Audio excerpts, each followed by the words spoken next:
Now, it's time for the Anchormen podcast with Matt Gaetz and Dan Ball.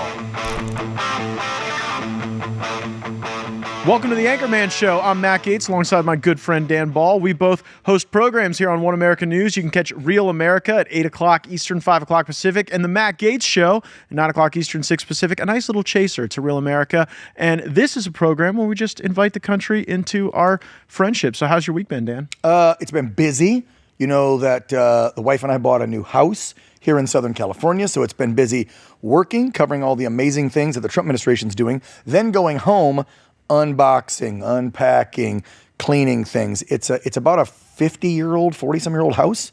So, and the folks that built it and lived in it for those 46 years didn't update much or change much. So we have a lot to do. But you're doing the same thing everybody's doing in the Trump White House. They're all like Cleaning showing house. up, unpacking, doing a little update here and there. And so there's two ways to move. One way is you just go all at it. You get everything there. You unpack everything all at once. And then like after 2 days, everything is perfect.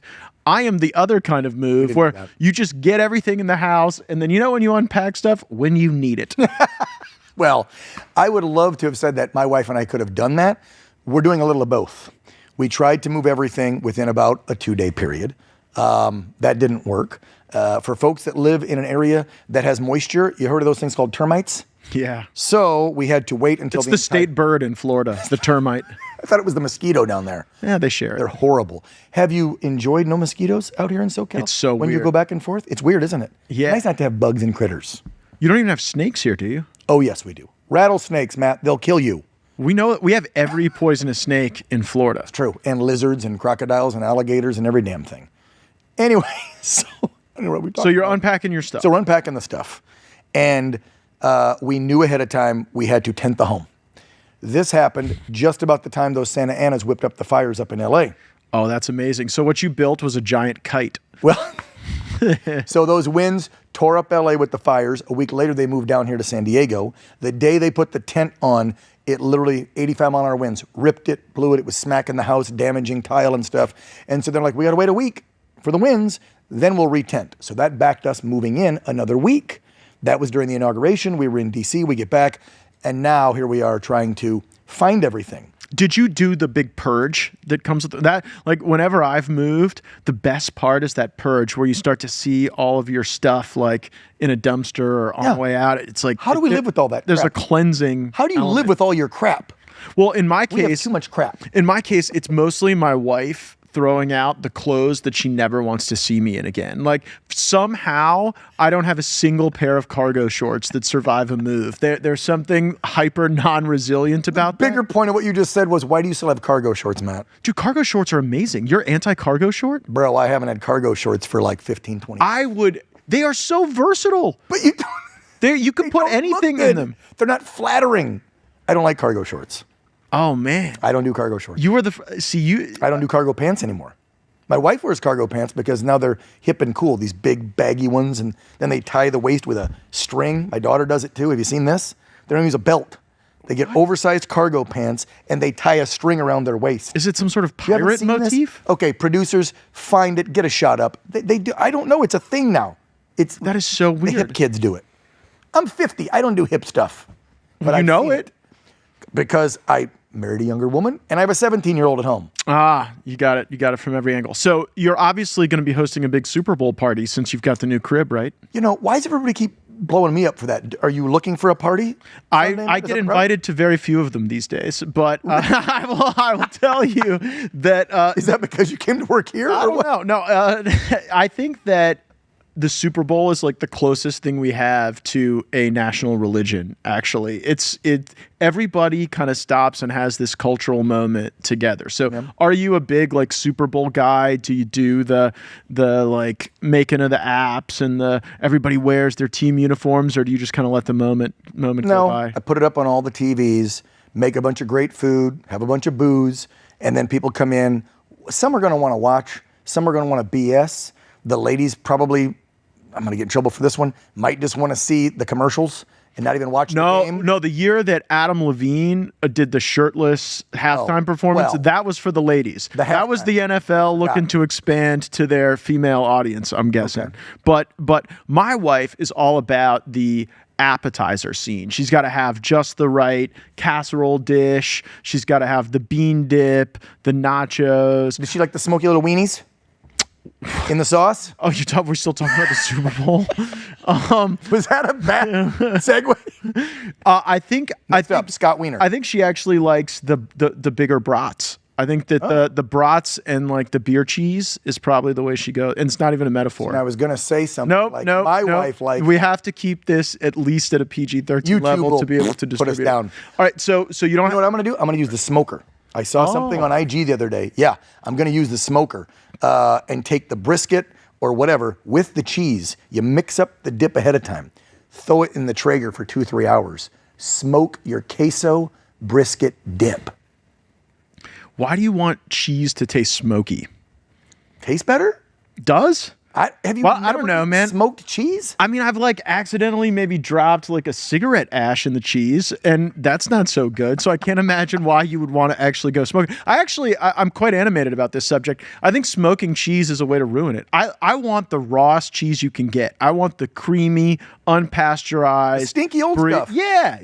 I love that smoke too. it gets a hard consistency. So that's the pairing, cheese and wine. But on Super Bowl, yeah, you can't have wine with the Super Bowl. Yeah, you're not breaking out exactly. You're not French. You're not breaking out some aged Gruyere, right? No. Right, or some aged blue cheese, and then having it with a nice Cabernet Sauvignon or a Sauv Blanc. No, you're drinking beers, you're doing shots, and you have messy cheese dip. Do you and gamble? Little smoky wieners. Do you bet on the Super Bowl? Not even like the game, but stuff like the. Are we allowed to say that on this show? Can we talk about gambling? Well, like just with your buddy, not like, but I mean, like, would you bet $10 on the coin flip or which team scores a touchdown first? Sure, I'll throw a little stuff in every now and then. Yeah, not a lot. Yeah, my microphone dropping here. I feel like I messed something up. I'm gonna move this up. I think back to like the iconic halftime shows. There was the nip slip. Oh yes, that was a big one. By the way, who's doing this year's? I totally zoned out. I think we get Beyonce this year. Who's the big name? Beyonce this year. I think. Does anybody know? Producers? And it's Kendrick Lamar is performing? Are you positive about that? I don't trust anyone with two first names. Kendrick Lamar. Can we talk about Beyonce though? Because I'm a huge country fan. You and I have some good friends that are in the country music industry. Yes. And I can tell you, and I won't throw them under the bus, but they probably wouldn't care. But a lot of these good old country boys that I know, pretty pissed off that Beyonce got that Grammy the other night. I'm sorry, but you come on the scene and you make some poppy, rocky sounding something that has a little bit of country twang, and then you're winning the Grammys over experienced, actual country artists who make good country music. I don't care what anybody says about me. Say whatever you want. Call me the R word. He's racist. No. Coffey Anderson is a good friend of mine. That's a black country artist. I love his music. He's been singing country for years. He deserves an award. Beyonce, sorry, you don't deserve shit, my opinion. Even in those like Daisy Dukes she wears? No, I don't want to see Beyonce in Daisy Dukes. I don't care. Damn. And the music didn't sound country to me. Does her music sound country but like, to you? Wouldn't you agree that that's a critique that's been leveled against different innovations in country music? I'm just going to be a contrarian here for the sake of it, right? No, you had the George Jones, like electric guitar stuff. And when they saw Hank Williams Jr. come on the scene, it was my like favorite artist, by the way. Yeah, by the way, I mean Hank Williams Jr. literally wrote him when he came on. Yeah, he wrote the song "Family Tradition" about the fact that people rejected him. Though. Yeah, but they didn't think so. The old timers like the Gene Autry's and the Marty Robbins. Old timer now? No, but it shows that country has been on this trajectory basically to pop for quite some time. You had after Bocephus, aggrieved everyone with his presentation of country music. Then like the Tim McGraw, Garth Brooks guys got criticized for it. Too poppy and our buddy rocky. John Rich, they said that "Save a Horse, Ride a Cowboy," one of the great country songs. He's one of the guys I'm mentioning. Was too rap. Beyonce probably should have won that award. So what replaces Beyonce? Some like AI robot that sings us country songs that we want to hear? I just think when you listen to the current country artists, I'm not talking about the old school ones, and they even say that the industry is trying to shape and reform and remold what country music is and stands for. I think that the artists that are current right now and the fans don't want that. And you say, well, but the Grammys prove, no, the Grammys didn't prove otherwise, because is that a fan-based voting system? Did you and I get to say, I think Beyonce's Entertainer of the Year, I think Beyonce the best country album out there? No, the fans didn't vote. And let's be real. I know you saw the article that her very wealthy hubs and her were paying a lot of the radio stations to pump that music out there even more. So, don't hate the player. Don't hate the player, Dan. I'm just saying, was that a bought and paid for Grammy, or was it earned honestly because the fans loved the music? Well, I don't think so. If there was a vote, sound off on X. We would have voted differently on the Daisy Dukes for sure. So, you're doing the is guac one of your go-tos for the Super Bowl? It's one of my. I make a mean guac. You know, it's a healthy fat. We should be eating more avocado. So true. I do. I do the guac as long as I've got sour cream and salsa. I'm a condiments guy. I like sloppy, messy, everything. If you're doing nachos, pile all three on that. I'm going to wear a poncho to Dan Ball's Super Bowl party, so I'm ready for all the dips. It gets sloppy. I'm a messy eater. The trade policies now with Mexico actually threaten the avocado game, and I am worried about the white woman revolt if the price of avocados goes up. Oh my God! Like they've had to endure the egg price go. We've all had to endure the egg price going up, but I don't know that white women in this country can withstand an avocado shortage. You think they'll turn on Trump if he keeps this tariff? I told him that. I told him avocados go to $10 a piece. I was like, Mr. President, the blood will be running in the streets if there is not an avocado toast brunch available. But wait a second, you're from Florida. Yeah. Okay.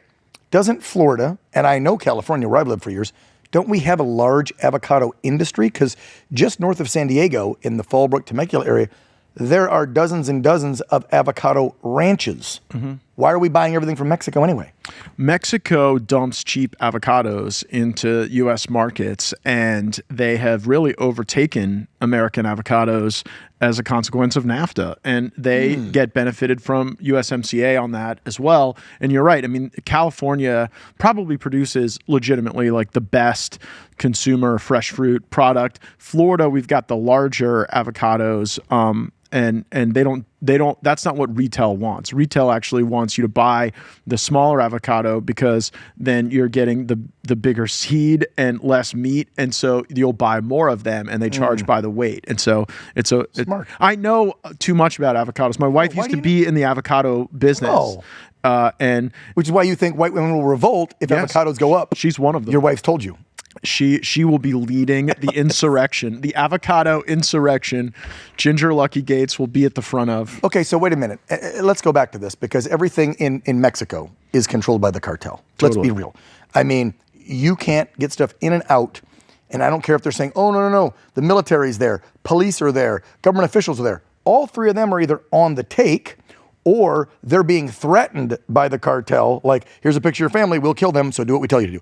So why and how can we even do any business down there anymore? And I'm so glad Trump made them a terrorist group.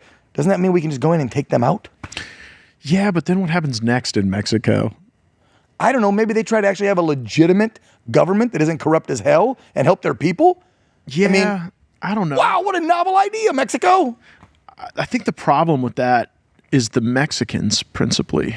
I don't know that they're in a position to have an honest government that isn't completely captive by the narcos. And it's sad because the people there deserve better than they're getting. But like Nieto, when he was president, took $100 million bribe from Sinaloa. So you've got to ask yourself, like the guys who've come since Nieto, do you think they weren't offered the bribe, or do you think they didn't take it? That's my point. When I listen to this Claudia Sheinbaum, the new president of Mexico. How do you get elected with that last name in Mexico? That's what I'm wondering. You couldn't get elected with that last name in Miami-Dade County. Yeah. But you could get elected in Mexico and the last name Sheinbaum? What do you make of her? She's got to be on the take. Well, we saw her fold just like Trudeau in this last week, right? True. It was, oh, nope, stuff's going to go up from Canada and Mexico coming to America because President Trump's threatening these tariffs. And then within 24 hours, I think, of threatening them with the tariffs, they both sent thousands of troops to both borders to help close the border down, and the tariffs are on hold for 30 days. Hey, makes you wonder what we're going to get in the next 30. I love the fact that Trump is like titrating out the threats so that he can get these banked deliverables that will actually save the lives of Americans. But I hear that she is more of a puppet of AMLO, who was the president before, and that he's really kind of the socialist godfather of that political scene, very anti-American. And at the end of the day, they know where their bread's buttered. And it is the most sophisticated cartel system in the world. And it still operates largely out of U.S. prisons. That's a crazy thing that we've allowed for too long. The communications in U.S. prisons, particularly in Southern California, allow the Mexican mafia to call shots for MS-13 to the extent that MS-13 is an ongoing concern.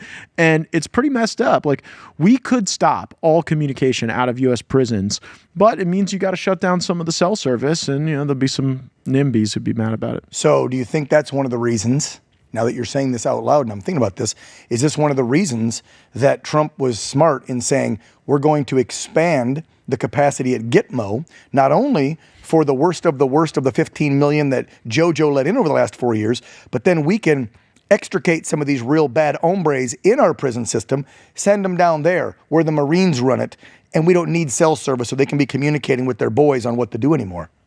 I think that's exactly right. Lock them up in Gitmo. I think you nailed it. And I think that the Gitmo thing showcases Trump's orientation to what's going on as an actual invasion. If you view it as just a regulatory process by which you have to ascertain asylum or not asylum, then I don't think you activate the Gitmo solution. The Gitmo solution says we're being invaded, and we're not going to house the invaders in your neighborhood when we don't know very much about them, and far too many of them are causing Americans to lose their loved ones and to suffer other unnecessary pressures. And I actually think it's also a big part of the deterrent. Like, you notice that just in weeks, Trump has driven down the encounters at the border by like 35%, probably in a month, in a couple weeks more, that'll be down by half and more because they know there's no real incentive to come here and stay forever.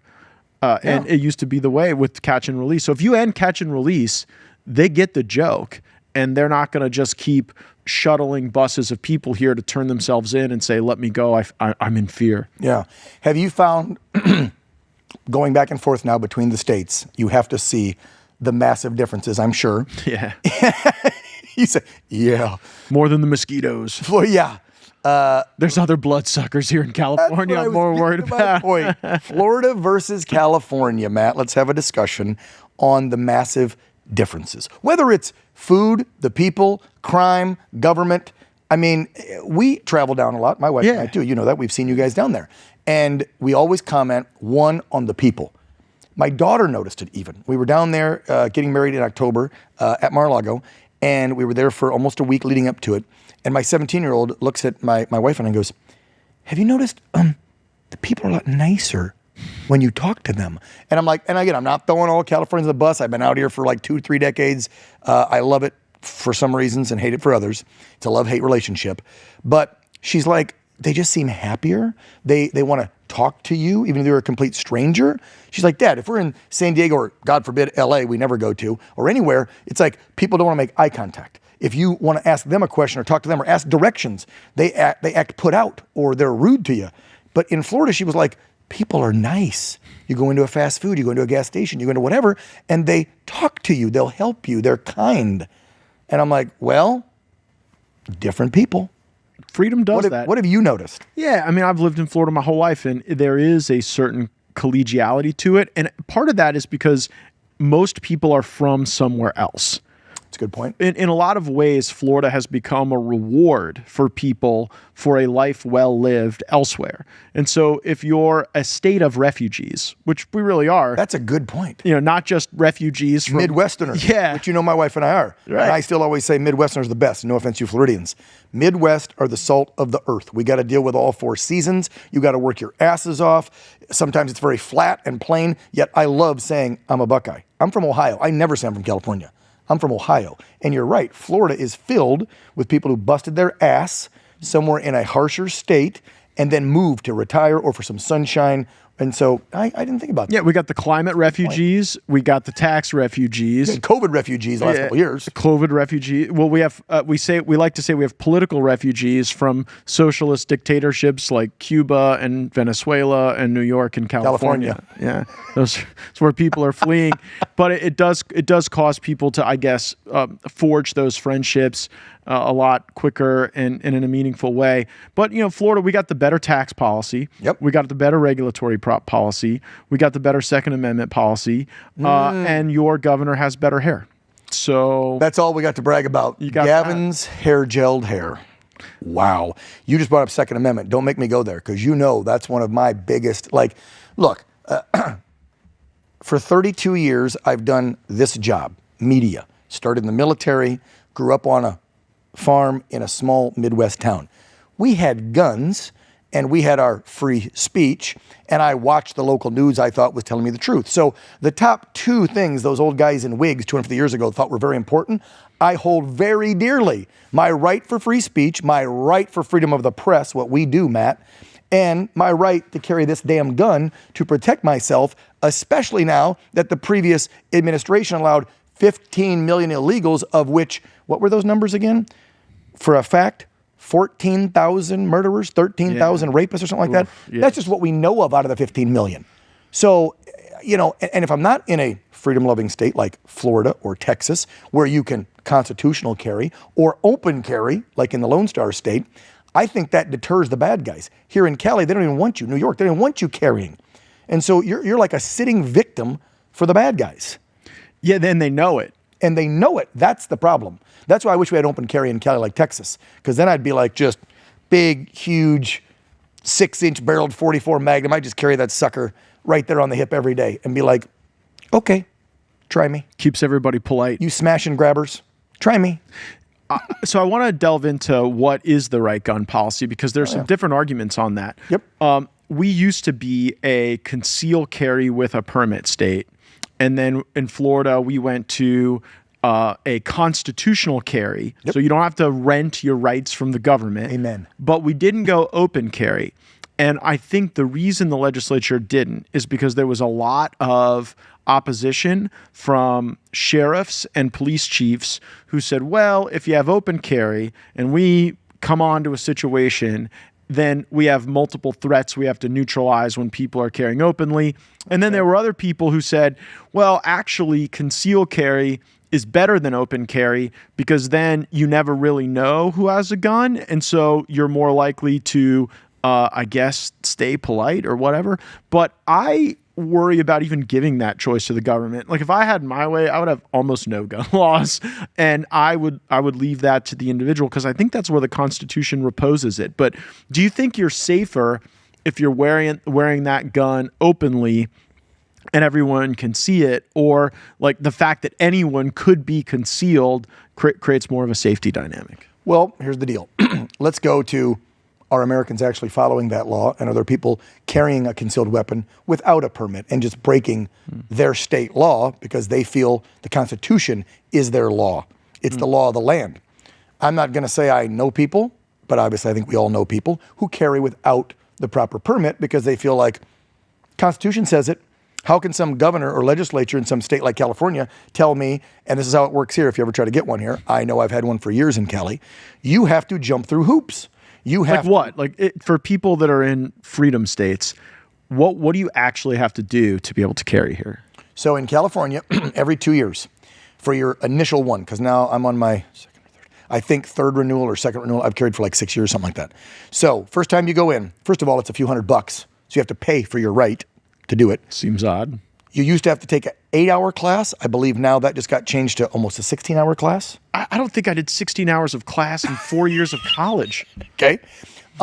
They're about to make the shooting requirements even stricter.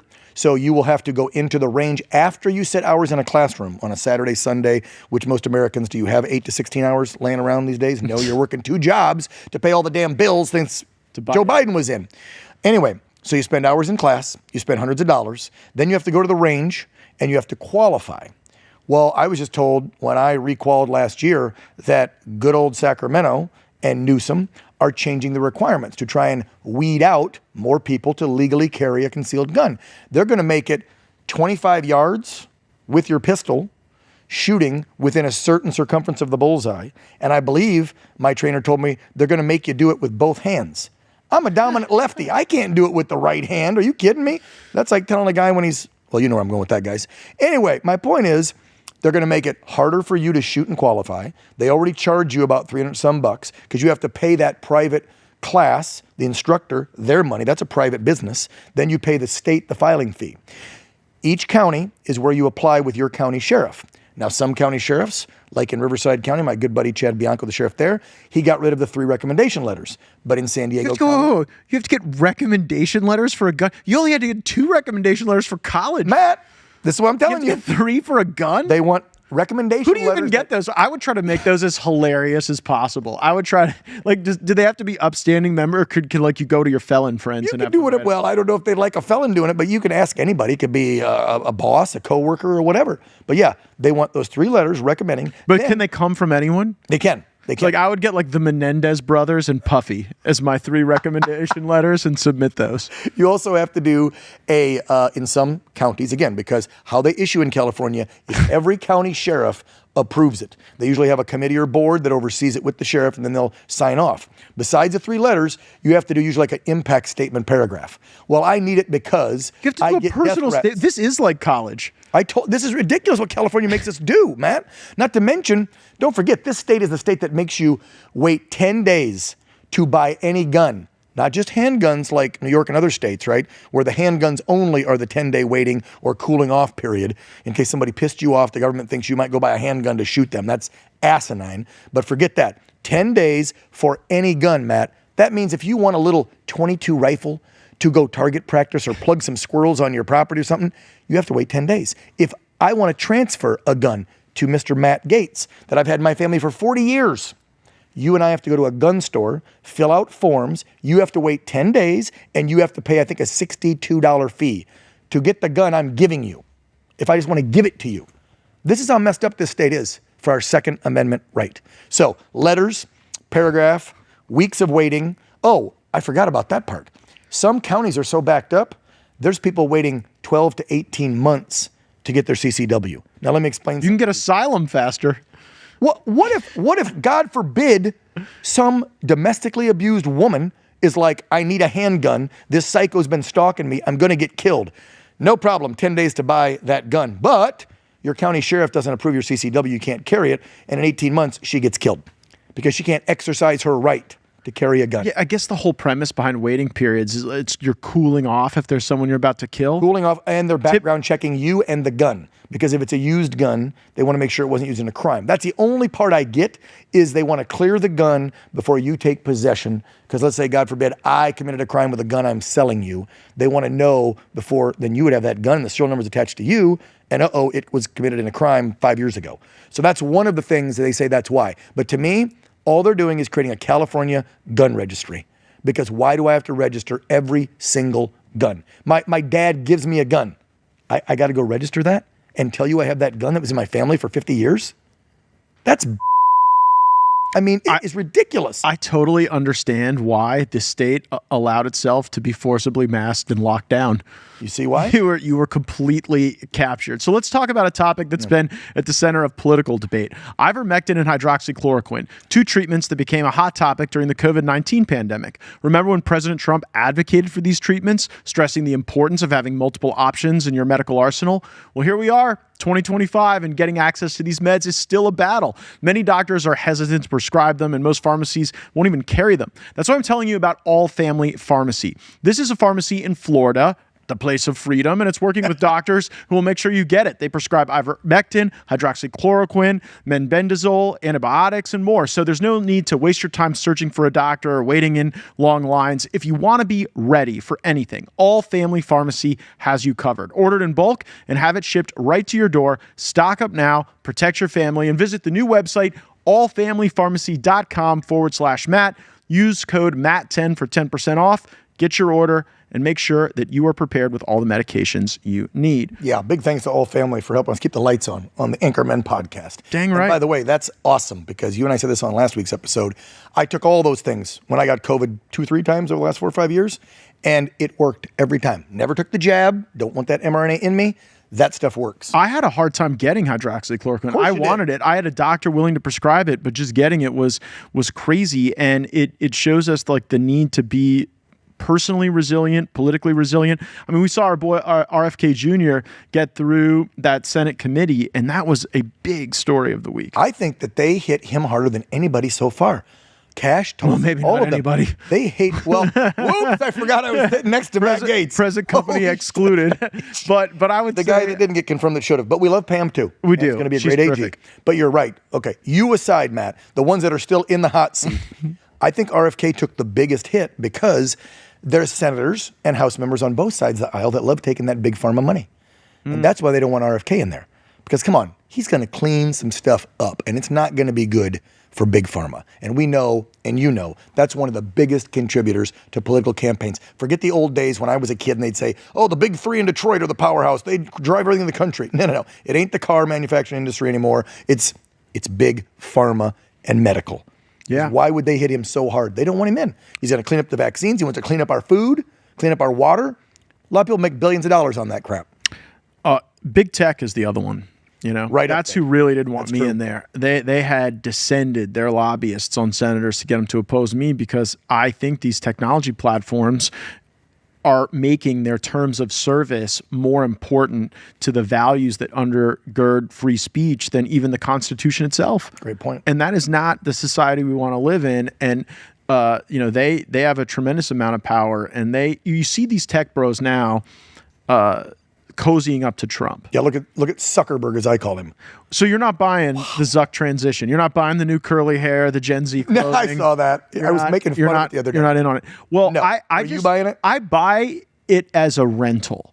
I actually think in the next 4 years, these guys don't want to get zapped with a whole lot of Trump's attention for targeting conservatives. At the same time, if this thing were to swing back, they'd abandon us faster than you could possibly imagine. Yeah, I And agree. so empowering them in the short term, I think probably inures to our long-term detriment. Yeah, I mean, look, you got to go along to get along, right? And I think that's what they're doing. They know now MAGA's in charge. They saw not just Trump, what he's doing, they saw us speak, right? Trump had, 10 million more votes than Kamala did? So I think if you're a tech giant, you realize the country, as I've said it for years, and I hope to God it stays this way, at least till me and my kids are dead and gone, is this country is center right. It's always going to be center right, I pray. And I think that they saw that in the election and the numbers and their subscribers. And I think that they're going to play nice in the sandbox, like you said, for 4 years. We'll see if in 4 years it's J.D. Vance as president with maybe a Don Jr. or Matt Gaetz as VP on the ticket, and we continue then 8 more years of it, and so on and so forth, then maybe they will eventually stay that way. But I agree with you. It's probably a rental agreement for 4 years. We'll play nice. We'll do what Trump and people say for now. But if the pendulum swings and they start getting emails again, like we know Facebook and Meta did, saying, lie about that COVID stuff, cover that up, censor people, they'll go right back to it. I mean, Come on. remember how crazy it got where people at Google insane. were telling Sundar Pichai to not allow cops to have Gmail accounts? It got wild. And when you think about the power that these like genderless woketopians who live in San Francisco wield, it is scary to the rest They wield the power of information. Big Pharma wields the power of billions of dollars. Yeah. So you're right. Those two are the most probably going to be detrimental to our society moving forward unless we can get a handle on both them. Big tech and big pharma. Because if you're brainwashing them with the information and then you drug them up on the drug, It actually goes well together. we're going to have a bunch of damn dumb sheep in this country, which there's already millions of them. But think about that. If you're taking your Xanny bars and your Ozempic, so you're all chill while you're all skinny and eating away your muscles and tendons, and then on this device, all you do is get lied to about left-wing BS, what are you going to become in a few years? Democrats. You mentioned the Ozempic. It's so funny how that How'd you lose dynamic. your weight? Because I was lost my different. weight with hard work and diet. Well, I found a little, but I coffee is really the key for me. I try to substitute meals with coffee and long walks, and It sheds off. You didn't have to go take Yeah. Ozempic and ruin your well, also when you entire cut the system. booze. there's no faster way to lose weight than to just like stop drinking for a few months entirely. Not even a sip of wine, sip of beer. We're not going to be doing that. I'm not giving the vino up, Matt.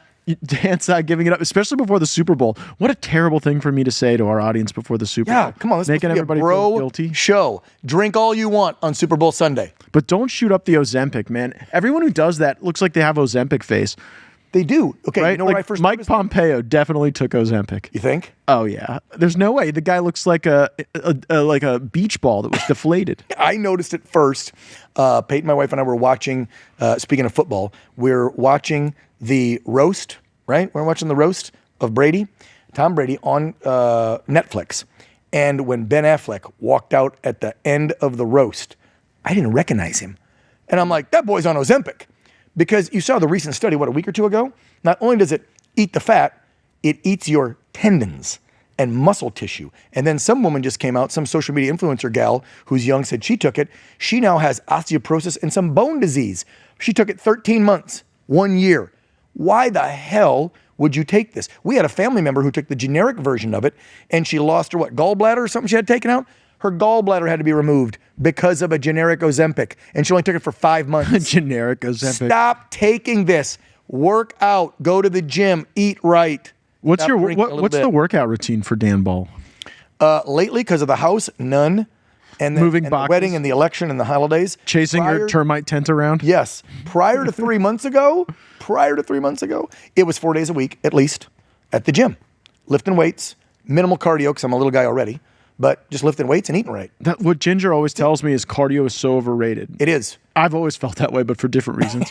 but that it's the lifting of the weights. Cardio. But it's the lifting of the weights that like really builds muscle and actually eats the fat, right? Doesn't the muscle eat the fat? You can burn into both if you're not adding enough calories, and that's hard. For me, I would work out, and I had a trainer years ago, and I'm like, okay, why am I not putting on more bulk? He's like, well, first of all, your age. When you get past 40, it's harder. I'm 50. But two, he's like, are you eating like 4 meals a day? Are you having shakes and protein in between? Like if you're not taking in 3,500 calories or 4,000 calories, if you're lifting 4 or 5 days a week, you won't build anything. And then you'll just burn through what you're trying to create. And I can't eat that much. Like you have to eat a lot if you really want to build. Screw you. You can't eat that much. I could shut down a Chinese buffet. I'm talking about healthy food, Matthew. You sound like one of those skinny bitches who's just like, like I eat whatever I want, and it's just so hard for me to put on weight. No.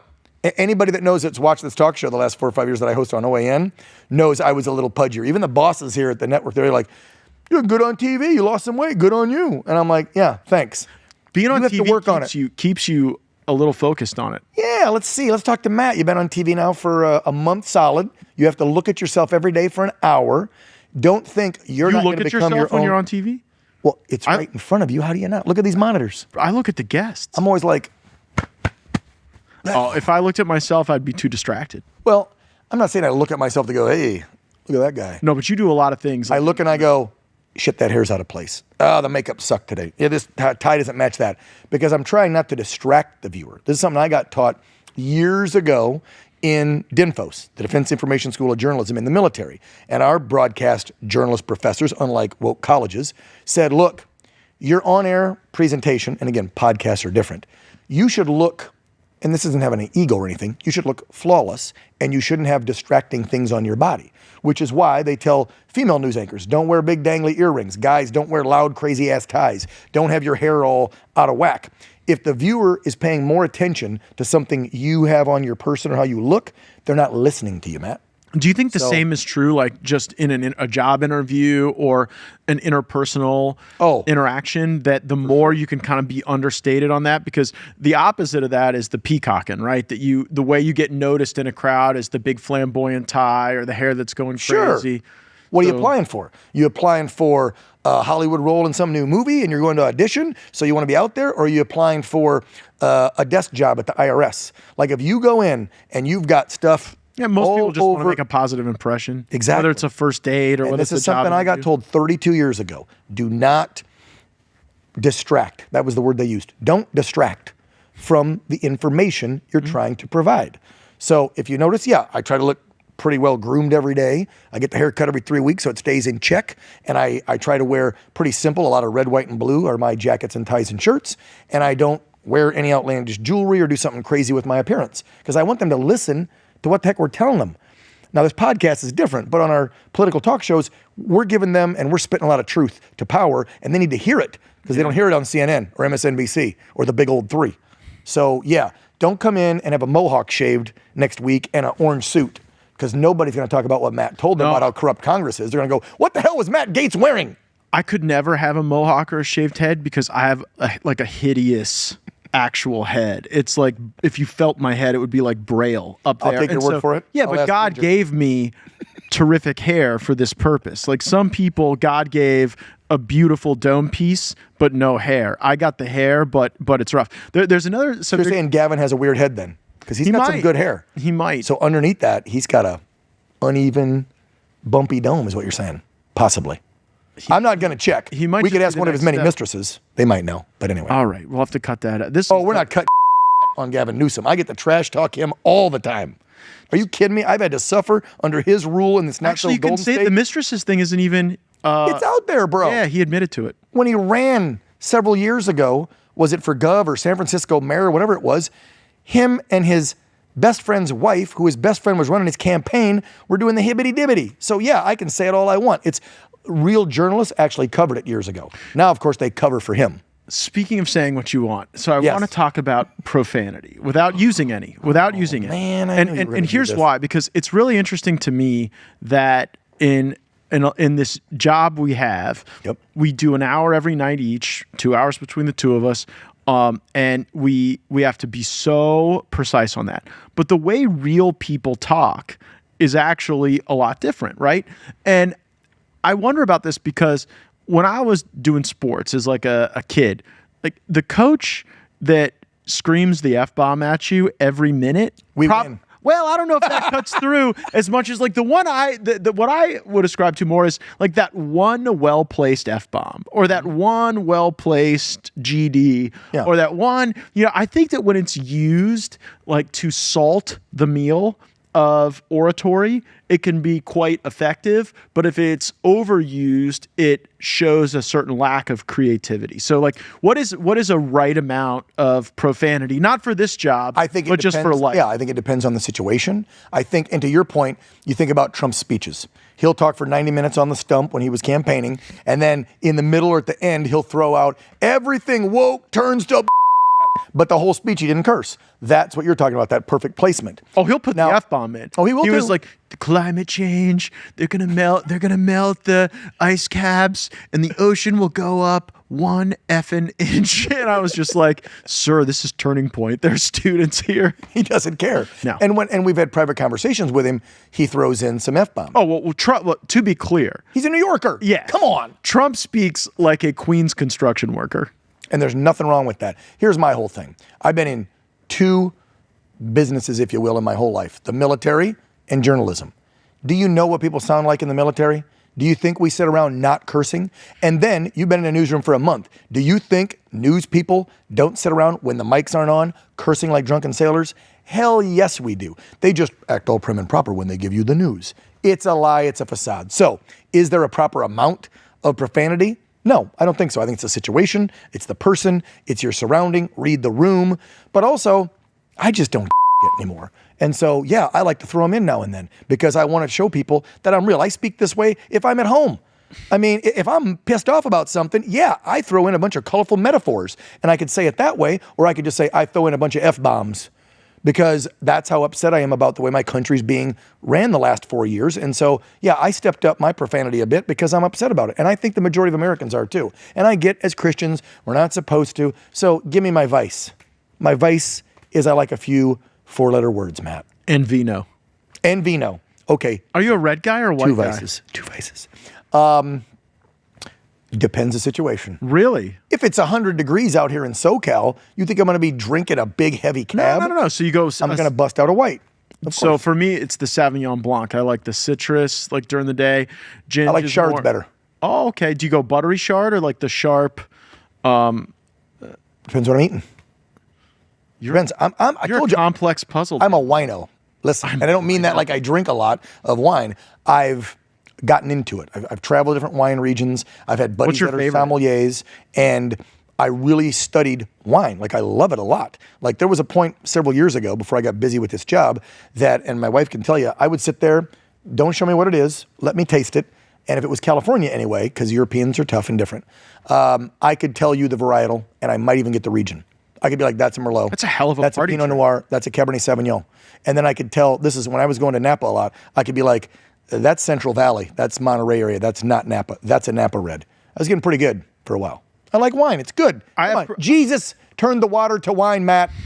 Oh, I'm here for the wine. I was not a big wine drinker, but my wife being a Californian, you're right. Like, you do learn and pick up, and it's a thing people understand to a greater degree. You don't have it in Florida. You don't have the temperature for it. The weather's Nah, man, we got like prison toilet wine is what we have in Florida. I think we have muscadine wine. We have that weird little grape that turns into a sweet wine, but I wouldn't like clean my come over to the ranch. We'll enlighten you on some. I can't believe you can like tell the varietal from tasting it. I think I have producers who can do that with marijuana. Well, it's California. Yeah, who can like, this is a Blue Dream, this is a Sour Diesel. You can blindfold them, handcuff them, and they know once the effect, that's a sativa, that's an indica, that's a hybrid. They can tell about the taste. Not that I know anything about marijuana.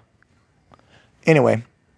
This is going to be a totally unusable podcast by the time we're done with it. It's a podcast. Is there anything else the FCC is against? Drugs, weed, wine, profanity. We're like on the FCC blacklist bingo card on this program. We told people when we started this is not a political talk show. No. It's a podcast with two friends talking about, and by the way, I forgot to look at comments before we came on.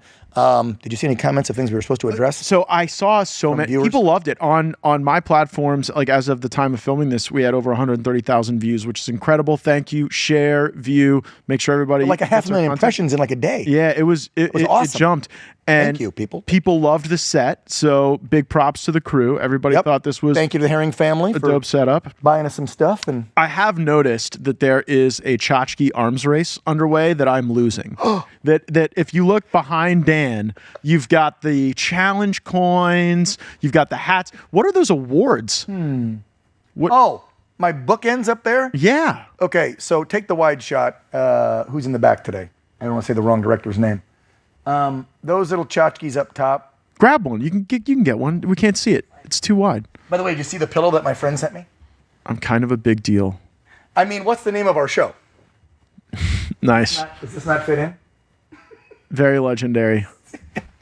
I did not buy that. A friend bought it for me, okay? I did not buy that pillow for myself. All right, so tell me about this award. My friend Wendy and Rob, I'll give them a shout out, bought that pillow for me because they said that is very fitting that we're doing a podcast called The Anchormen. So this, my friend, is something that when you're a young journalist, you can get a close-up of this. There you go.